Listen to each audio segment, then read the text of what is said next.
Iran और Israel के बीच जारी इस भीषण टकराव में भारत ने जो स्टैंड लिया है, उसने पूरी दुनिया को हैरान कर दिया है। लोग पूछ रहे हैं कि क्या भारत बदल गया है? जवाब है हाँ, भारत बदल चुका है।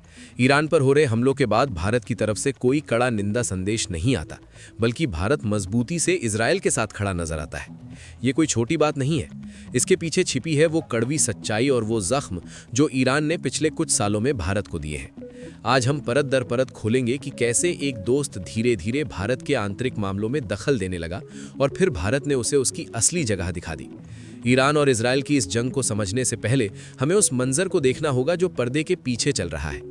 ईरान अक्सर खुद को इस्लामिक दुनिया का मसीहा दिखाने की कोशिश करता है, लेकिन इसी कोशिश में उसने बार बार भारत की संप्रभुता को चुनौती दी है। कश्मीर से लेकर दिल्ली के दंगों तक और सीएए से लेकर भारत के अंदरूनी फैसलों तक ईरान के सर्वोच्च नेता अयातुल्ला खामिनी ने जो बयानबाजी की, उसने भारत के सब्र का बांध तोड़ दिया। क्या आपको याद है जब भारत में सब कुछ शांति से चल रहा था और अचानक तेहरान से एक बयान आता है जो सीधे हमारी एकता पर चोट करता है? यहीं से उस दोस्ती में दरार आनी शुरू हुई थी जिसे हम सालों से सींच रहे थे। ये दरार अचानक नहीं आई। अगर हम इतिहास के पन्नों को पलटे और हालिया 2024 से 25 की घटनाओं को देखें तो ईरान का रवैया हमेशा से दुमुहा रहा है। एक तरफ वो चाबहार पोर्ट के जरिए भारत से व्यापार की उम्मीद करता है और दूसरी तरफ हमारे देश के मुस्लिमों को लेकर भड़काऊ ट्वीट करता है। भारत ने साफ कर दिया है कि न्यू इंडिया अब वो देश नहीं रहा जो किसी की भी अनर्गल बातों को दोस्ती के नाम पर सहता रहेगा। आज 2026 में जब इजराइल ईरान के अड्डों को निशाना बना रहा है तो भारत का मौन समर्थन इजराइल की तरफ है। ये किसी के दबाव में लिया गया फैसला नहीं है, बल्कि ये भारत के स्वाभिमान की वो हुंकार है जो तेहरान को ये बताने के लिए काफी है कि अगर आप हमारे घर में आग लगाने की कोशिश करेंगे तो हम आपके घर में लगी आग बुझाने नहीं आएंगे। सोचिए, एक तरफ वो इजराइल है जिसने कारगिल की लड़ाई से लेकर आज तक हर मुश्किल घड़ी में भारत को तकनीक और हथियारों से लैस किया, और दूसरी तरफ ईरान है जो अंतर्राष्ट्रीय मंचों पर पाकिस्तान की भाषा बोलने लगा है। जब बात कश्मीर की आती है तो ईरान और पाकिस्तान के सुर एक जैसे क्यों हो जाते हैं? यही वजह है कि आज भारत ने अपनी विदेश नीति को इमोशंस से हटाकर नेशनल इंटरेस्ट पर शिफ्ट कर दिया है। अब हम दुनिया को ये नहीं देखते कि कौन हमारा पुराना दोस्त है, बल्कि ये देखते हैं कि आज हमारे देश के लिए सही क्या है। ईरान ने हाल के वर्षों में कई बार भारत के खिलाफ जहर उगला है। याद कीजिए 2020 के दिल्ली दंगों के वक्त जब ईरान के विदेश मंत्रालय ने भारत को नसीहत दी थी। क्या किसी दूसरे देश को हमारे कानून और व्यवस्था पर बोलने का हक है? बिल्कुल नहीं। फिर 2024 के आखिर में खामिनेई का वो बयान जिसमें उन्होंने भारतीय मुसलमानों की तुलना उन देशों से कर दी जहां वाकई में बुरा हाल है। ये सिर्फ एक बयान नहीं था, ये भारत की न्यायपालिका और लोकतंत्र का अपमान था। भारत ने तब भी कड़ा विरोध दर्ज कराया था, लेकिन ईरान अपनी हरकतों से बाज नहीं आया। आज जब वो खुद मुश्किल में है तो उसे उम्मीद थी कि भारत उसके साथ खड़ा होगा, लेकिन भारत ने दिखा दिया कि रिश्ते वन वे ट्रैफिक नहीं होते। अब इस पूरे घटनाक्रम में इजराइल की एंट्री को देखिए। इजराइल वो देश है जो बिना किसी शर्त के भारत के साथ खड़ा रहता है, चाहे वो डिफेंस टेक्नोलॉजी हो या फिर कृषि क्षेत्र में मदद। इजराइल ने कभी भारत के अंदरूनी मामलों पर उंगली नहीं उठाई, तो फिर भारत क्यों ना उस दोस्त का साथ दे जो वफादार है। 2026 की जियोपॉलिटिक्स का सबसे बड़ा सच यही है कि भारत अब किसी गुटबाजी का हिस्सा नहीं है, बल्कि भारत खुद एक पावर सेंटर है। मिडिल ईस्ट में भारत का बढ़ता प्रभाव और I2 जैसे संगठनों में हमारी मौजूदगी ने ईरान को हाशिए पर धकेल दिया है। ईरान के लिए ये एक बहुत बड़ा सबक है। उसे लगता था कि चाबहार पोर्ट की चाबी उसके पास है तो वो भारत को ब्लैकमेल कर सकता है, लेकिन उसे नहीं पता था कि भारत ने अब अपने रास्ते खुद बनाने सीख लिए हैं। India, middle east, Europe economic corridor जैसे प्रोजेक्ट्स ने ईरान की अहमियत को कम कर दिया है। अब भारत को अपनी कनेक्टिविटी के लिए सिर्फ ईरान पर निर्भर रहने की जरूरत नहीं है। ये 2026 का आत्मनिर्भर भारत है जो अपनी सुरक्षा और अपने व्यापारिक हितों के लिए किसी भी हद तक जा सकता है। बात सिर्फ व्यापार की नहीं है, बात नीयत की भी है। ईरान ने जिस तरह से भारत के कश्मीर मुद्दे को अंतर्राष्ट्रीय स्तर पर उछालने की कोशिश की, उसने भारतीय कूटनीतिज्ञों को सोचने पर मजबूर कर दिया। क्या आपको पता है कि ईरान के अंदर भी बहुत कुछ ऐसा चल रहा है जो दुनिया से छिपाया जाता है?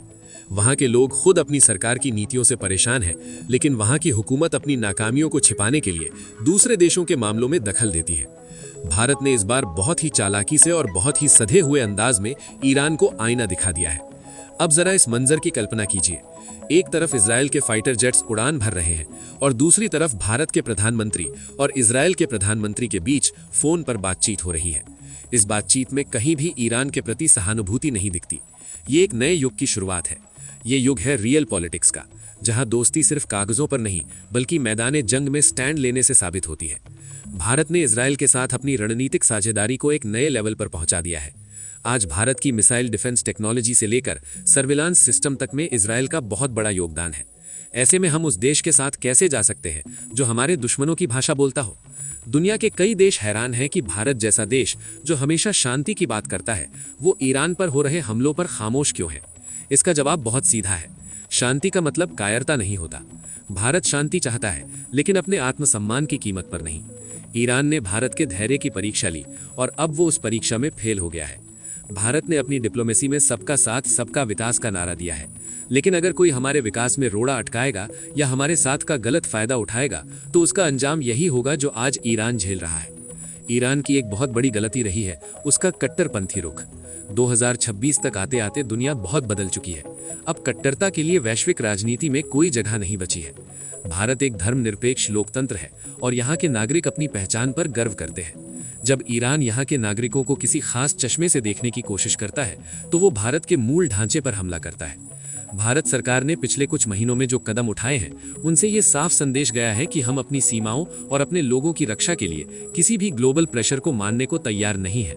इस पूरी कहानी में एक और दिलचस्प मोड़ है, वो है पाकिस्तान और ईरान का बढ़ता गठजोड़। भले ही उनके बीच सीमा विवाद रहते हों, लेकिन भारत के खिलाफ वो अक्सर एक हो जाते हैं। भारत इस खिचड़ी को बहुत अच्छी तरह समझ रहा है। इसीलिए भारत ने इजराइल के साथ अपनी रणनीतिक साझेदारी को और भी ज्यादा गहरा कर लिया है।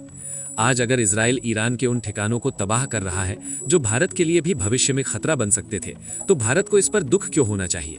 ये तो एक तरह से भारत के सुरक्षा हितों की ही रक्षा हो रही है।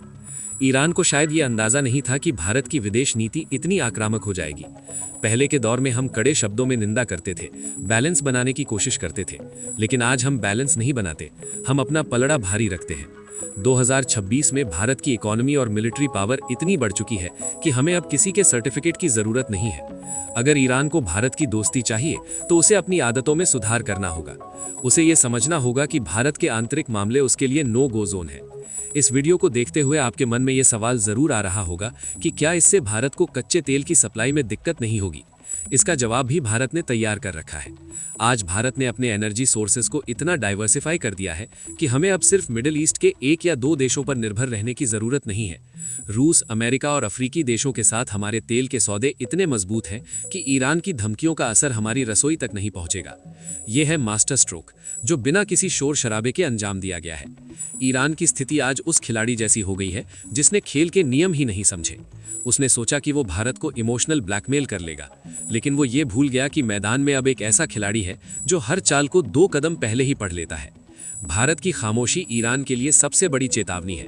अगर अभी भी ईरान नहीं संभला तो आने वाले समय में वो अंतर्राष्ट्रीय स्तर पर बिल्कुल अकेला पड़ जाएगा, क्योंकि जिस भारत को वो हल्के में ले रहा था वही भारत आज ग्लोबल एजेंडा सेट कर रहा है। इजराइल के साथ भारत का खड़ा होना सिर्फ एक सैन्य मजबूरी नहीं है, ये एक वैचारिक मेल भी है। दोनों देश लोकतंत्र हैं, दोनों देश अपने पड़ोसियों की साजिशों से जूझ रहे हैं और दोनों ही देश अपनी सुरक्षा को सर्वोपरि रखते हैं। ऐसे में ये कुदरती दोस्ती है। ईरान ने खुद को इस दायरे से बाहर कर लिया है। उसकी कट्टरपंथी सोच और भारत विरोधी बयानों ने उसे विलन की कतार में खड़ा कर दिया है।